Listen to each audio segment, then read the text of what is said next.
Assalamualaikum warahmatullahi wabarakatuh.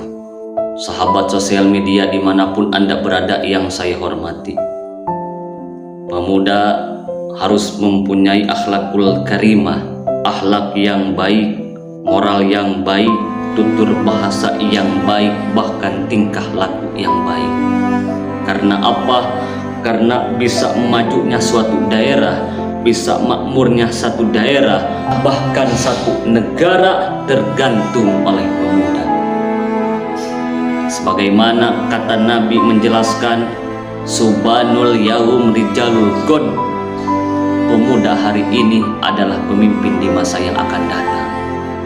Lamun pemuda na alus, baik, bager, toat, tara maksiat, insya Allah eta satu daerah, satu kampung, bahkan satu negara bisa maju, bisa baik, bisa makmur.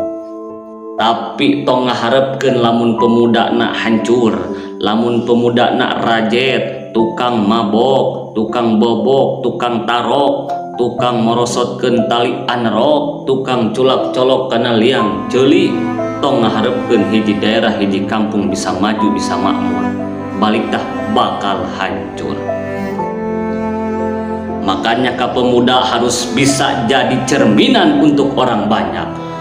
Kudu boga tekad nu kuat, cita-cita nu luhur, cita-cita nu tinggi, nu kuat, bahwa anjeuna bisa ngamajukeun, bisa ngamakmurkeun hiji daerahna. Sakumaha cek ulama idil patah hasbati kod dihirupi wa kullu malayan takid layan tapi. Tergantung patekadan eta pemuda. Lamun tekadna kuat, bener hayang ngamajukeun hiji kampung, bener hayang ngamajukeun hiji daerah, bahkan hayang ngamakmurkeun, hayang ngamajukeun hiji negara, maka tekadna, cita-citana kudu kuat. Ulah boga rumah da ieu mah lamun kolot teh mah kolotna jadi kiai, mu ngaji, mu masantren. Da ieu mah bapakna oge jadi dokter, mung sakola. Ieu mah bapakna oge jadi pejabat, mung belajar. Nu kitu mah lain pemuda lain.